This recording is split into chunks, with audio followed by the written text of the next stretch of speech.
You're listening to Deep Cuts with Antoine Reed, episode 35, Karl and Kadee Malone.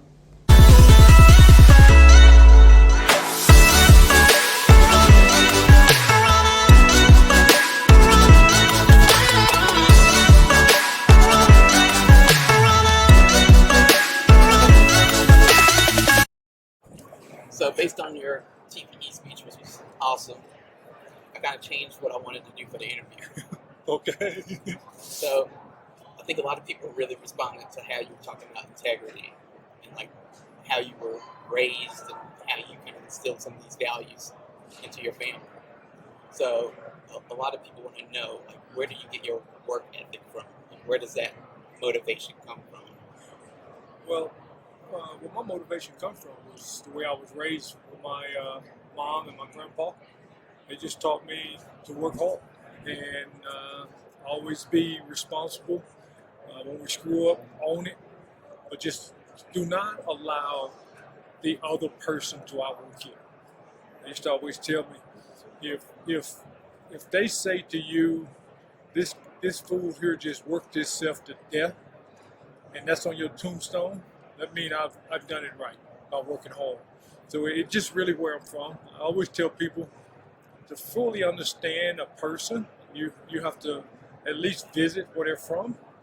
And if you ever visit places where a person is from, when they're attempting to do it the right way, it's like they're going to say a lot about who that person is. And there was no excuses. We worked our butts off, and we continue to work hard at it, and that's what it's about. So I have to say the way I was raised. And when you worked hard and you've earned it the right way, then everything seemed to be a little bit smoother in life. But then when you're able to have children and teach that to them, and they teach it on to their kids with your grandkids, and then that cycle just keep going. But if you did it the opposite way, you're going to have the adverse reaction. So it's just one of the things that was instilled in a early age, and then just the lessons of life every day. And that's what molds you into a human. And you have this cigar lounge retail store down in Ruston. So tell us a little bit about that, because I don't know if everybody knows that about you. Because when we were talking to people about you coming to TPE, they were like, "Why?" We were like, "He's in the industry, like all different aspects of the industry." Yeah, well, my daughter Kadee, she's the owner. I just go in there and probably disrupt what she's doing, but always. So we, cigar to me have always been a habit. A lot of people say, "What's the occasion?" Well, when I light up, it's a great occasion for me. So we created Legends in Ruston, Louisiana, right off Kentucky, by the way. We created Legends because we wanted people to be able to come to a place when they walk through the door, they feel like they're at home. So we started it. I talked to my daughter, and she was interested. Then once we got going with it, they designed the whole thing. It's got an unbelievable, we got knotty pine that's burnt. Got walk-in humidor that we could probably hold, God, how many cases, man? Thousands. Single cigars, boxes, there's no number. I can't even explain the number. And we got a great patio. We got a board room. That's the only TV in that whole place. And it's about 3,700 square feet. We got one TV in the place because we want you to walk in. We don't want you sitting there watching TV. We want you to have that camaraderie with cigar. And you get to meet everybody. The thing about a cigar is everybody's equal. Everybody's on the same playing field because a cigar brings all of that out. We have TVs in there. That's what we watch in this TV. And then we have a beautiful back patio with a fire pit and everything. And it's in Ruston, Louisiana. And people wonder why I want Ruston, because that's where we're from. And we want to bring people into a setting that if you didn't know any different when you walked in the Legend, and if you didn't know, you wouldn't think you was in Ruston, Louisiana. And we did it like that because outside the building, it's nice, but then when you walk in, and we left our door.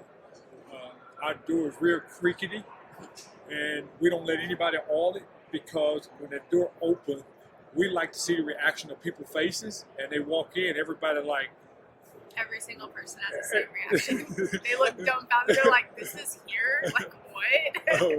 And it is amazing because we have I love to hunt, so they designed the whole place with the hunter's tin, which is green, and everything in the bathroom got something to do with hunting. We got mounts in a couple of we got 2 private rooms. One is the one we'll be creating like little cigar classes in. That's why TV is in there. And then the other one is more for our members, and we sell membership. But I'm going to go on record and tell you this. In Ruston, Louisiana and Legends, we carry more Lower Roar than any company, any cigar lounge in the States. We do in Ruston, Louisiana. So when you walk into our place, the whole wall is dedicated to Lower Roar because that's what we believe in. And I didn't get into that earlier, but when you look in Cigar Aficionado magazine, out of the top 100 rated cigars, at least 85 to 90 of those cigars have something to do with Dominican, but nobody was pushing. So you get there and look and say, okay, Lower Roar is the oldest cigar factory in the DR, but no one pushing their cigars. So we started visiting, and it just worked out. The person who introduced us, they're no longer with us. We don't even talk about them, but what came out of it is meeting a company like Lower Roar that was amazing. And then to have a cigar done in the rum to match it, it's like, then the work started. And that's what we're doing. We're out there every day. We go to the mom and pops. We personally go do the appearances. We do the tasting. And believe it or not, one of the biggest distributors in the world told me in a meeting, your time would be better served by not doing all these tastings. Yeah, a really big company told us that. That's what they said. They said, you should we'll help you fill out a piece of paper and sign your name on it, and we'll put that in the box with the rum. And like, but to us, we're like, that's not personable. That's not who we are. Right. We can't do that. Right. And we're a very personable family, you know. And when he started saying that, immediately they was who I didn't want to be with. Right. Because they've just taken the personal touch away from it. And look, the neat thing about our rum and cigar, if you taste it one time, it sells itself. That's what it is. It is not just the bells and the whistles. And then you got a partnership with Lower Roar. So it don't even seem real at times. But then we started to work and we created that friendship and that trust and that loyalty. And even though now that we start to import, we're going to do it after all of this time. We put our time, money, and effort in it, and they did too. As I sit here right now, so it's going to change later, we do not have a contract with them. We did not sign a contract with them. It's just trust loyalty. And loyalty that they believed in us. So. And with Legends, of course, they allowed us to put all of our labeling on the products as well to actually help boost it as well too. And with Legends, we don't not only sell cigars and rum, or we don't sell the rum, but not only cigars, but we also have vape line, we have CBD under our brand as well. So the reason why we came to TPE is because we literally have every brand under one roof. Exactly. So we got our own energy drink, our own little 5-hour energy shots. CBD, CBD, and we got all that. So what kind of CBD stuff do you do? Go ahead. I'm launching now at my own CBD brand. Okay. So I have a skincare line that I'm launching right now. We also do the tinctures. We do have coffee coming. We have protein. We have bath bombs, like a variety of different stuff. The unfortunate thing is, because we're in Louisiana, the laws are quite different. Right. So we can't really do consumption forms or anything like that. So we can only do topicals, and we can do the tincture drops, but that's about all we can do right now. And bath bombs. Right.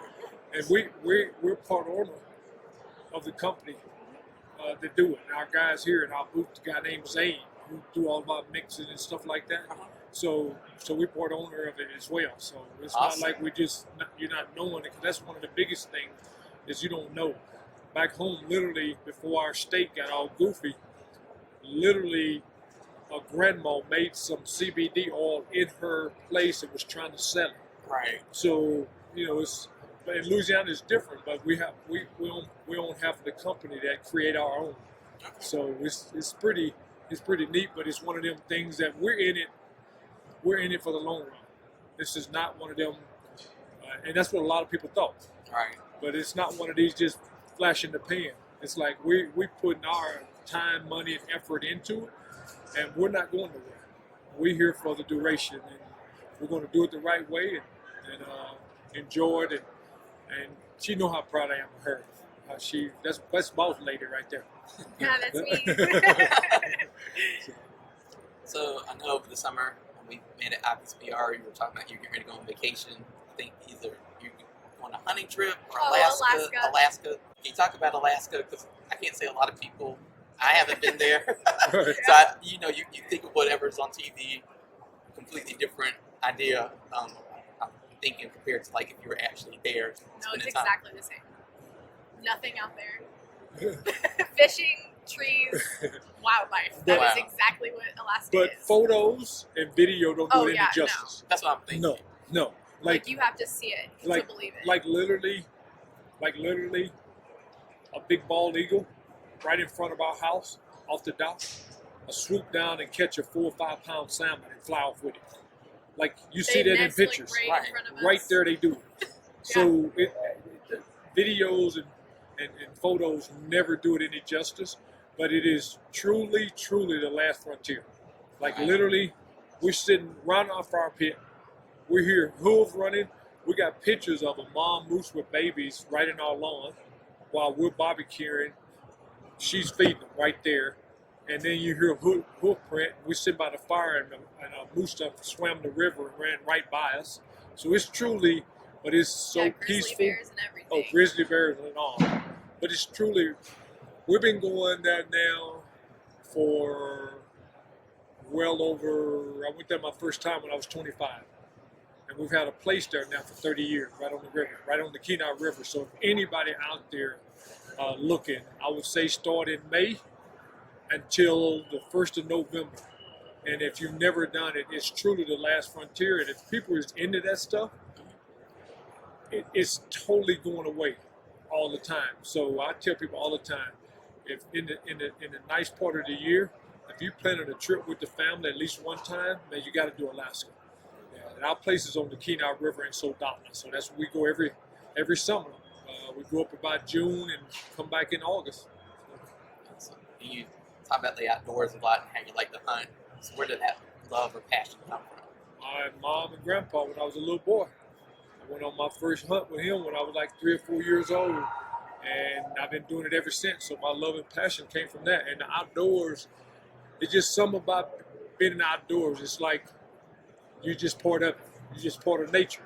You just, when we're done, we're going back to it anyway. So it's great because your whole senses just come alive when you're out there.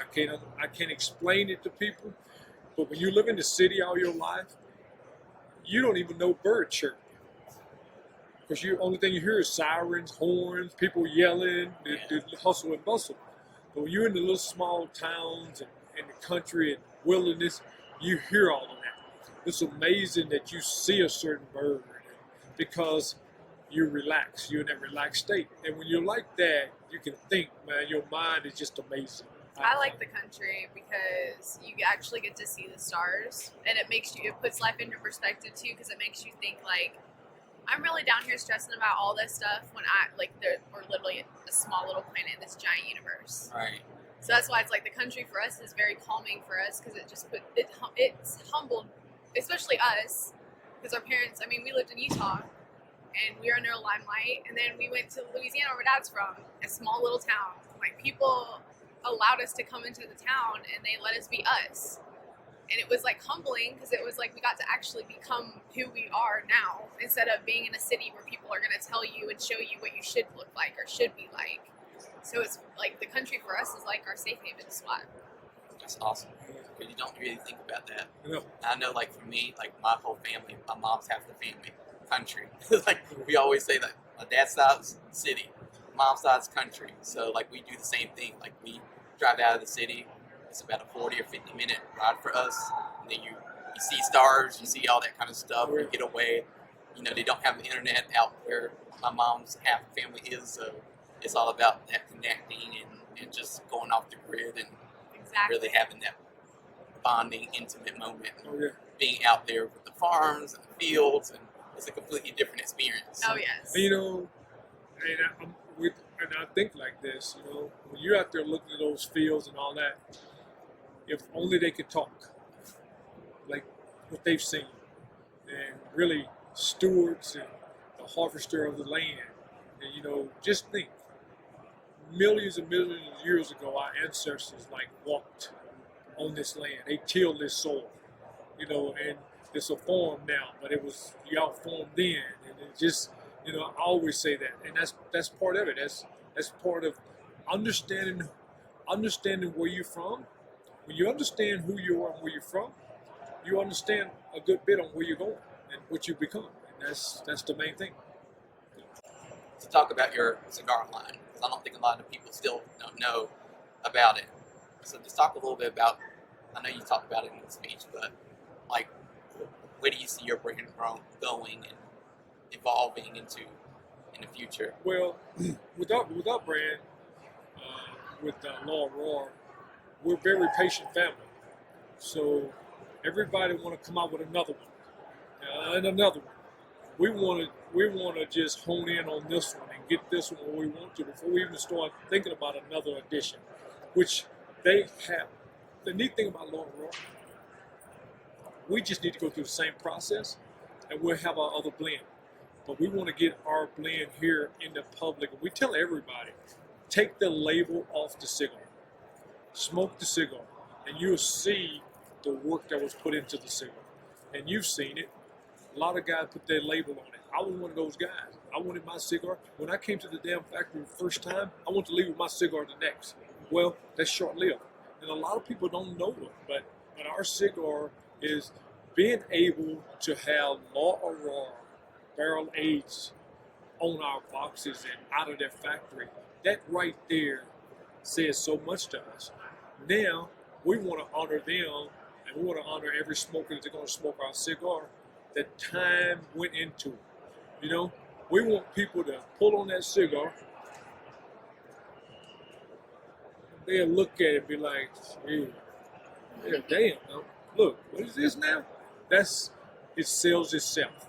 And so our line, that's what it is. And we're excited, and we got some exciting stuff going to happen at the Pro Cigar this year. And I signed up for the Law Roar tour thinking that you were going to be there. So I was like, yeah. So when it came through, and I was like, I'm signing up because I didn't do it last year. And everybody was like, oh my gosh, that was like the best tour. And I was like, man, why did I not go on this tour? Hey, look, don't work yourself over, because we'll be there this time again. They twist our arm, we'll be back there again.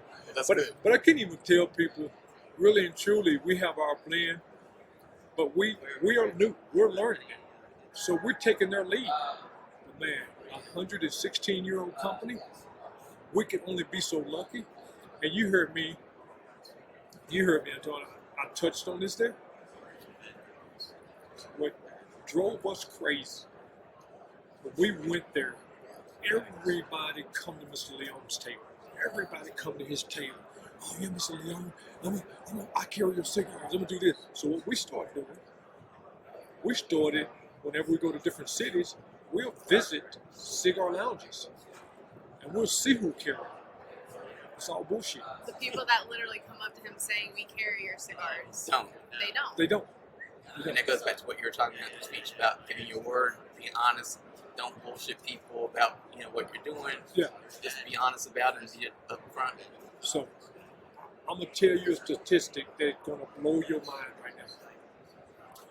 It's between 450 to 500 million sticks sold worldwide a year of cigars. The U.S. sells 350 million of those sticks in the U.S., right? I won't even do this to you. You'll be shocked when I tell you the market share that Laura Roar got. The oldest cigar company in the DR, top 2 or 3, 4 in the world. Less than 1% market share of 350 million sticks. The oldest company in the DR is because Mr. Leone them trust in these same people. So when we did it, we said it out, okay, that's why I said up there, we're going to embarrass you. Because if you walk in Humidor, our whole back wall is all Laura Roar. And Mr. Leone is to the left, all of his. So when you walk into our place, so we don't just talk about it like all these people that walk up to them, talk about it. And then the minute they pushing the next cigar, what they getting under the table, that's the cigar they put. But in the meantime, Mr. Leone them had people in the state that's supposed to be representing for the last 35, 40 years. Exactly. So you know the rest of that story. But I would say this year, it's going to be. I think they're about to be some really cool. It's going to be some. It's going to be pretty big. It's going to be pretty big. It's going to be some interesting stuff happen, and we will have shares in the state now. Awesome. And of course, with the cigar and stuff, obviously this isn't going to be the only one that we're wanting to do. But of course, with Legends, the reason why it's called Legends is because we want other legends, other legacies of other professions to come and join our umbrella we're building, our empire thing that we want to do. So reason we came up with the kitchen name Legend. Well, Norman Sorscott, he's a military legend. John Huntsman Jr., he's an ambassador, so he's a legend. A school teacher, a fireman, a police officer. Right, so it's like a brand that's It's not spanning just outside for professional of, athletes. right, and outside stuff. of It's outside. athletes. Yeah. It's anybody. Yeah, Anybody that feels like they are a legend. We want them to come to Legends to feel like they can be a part of something great. That's awesome. Right, and our whole thing is, we'll tell anybody out there, it takes some work, it takes some effort, it's going to take a financial commitment, but we have already paved the way. But we'll have the legends on our brand, our umbrella. But here's the neat thing about it: we have the factory, and the trust that we built with Laura Roar. If we brought you in, they're already working to create your blend of cigar, and you're a legend on our blend. But it's your cigar, but we walk you through every step of the way. So it's interesting because we're not going to call anybody's name, but we had an athlete that was a football player, and he was going into the Hall of Fame, and we met with him 20 times. Wow. But he thought he was a free agent, and he was going to be under our blend, under our brand, the Legends brand. And what we wanted to do was to start this thing, we wanted a football player, a soccer player, a hockey player, a basketball player, and a baseball player. And we covered all the major sports. They were going to be under our umbrella. But he got to thinking that he was bigger than the cigar industry. So guess what? He wasn't the right fit for us. And I touched on that. You don't do partnership with everybody. So we've had people start to call us now, and you don't have to be an athlete, like Kadee said. You don't have to be an athlete to be on our, but it's not a long process. But what you have is you have a factory in the DR that's got 10 to 20,000 different blends of tobacco. 10 to 20,000 that already grandfathered in through the FDA, right? And if you're part of our Legend umbrella, you immediately walk into your own factory in the DR. But for some reason, this guy, I almost slipped with his name, he couldn't comprehend that. He couldn't comprehend that. And I don't care how big a store you are, they are a bigger store. Because they've been here for 116 years, and they've got through all of the nooks and crannies of it to create what they create. And your blend And is they're what... not the only people that they have to impress. Because for us Legends, you're also representing our brand as well. So you can't be an egotistical person and expect to be a part of our brand too. Again, that's not how we work. That ain't how we roll. And every box got our logos on it.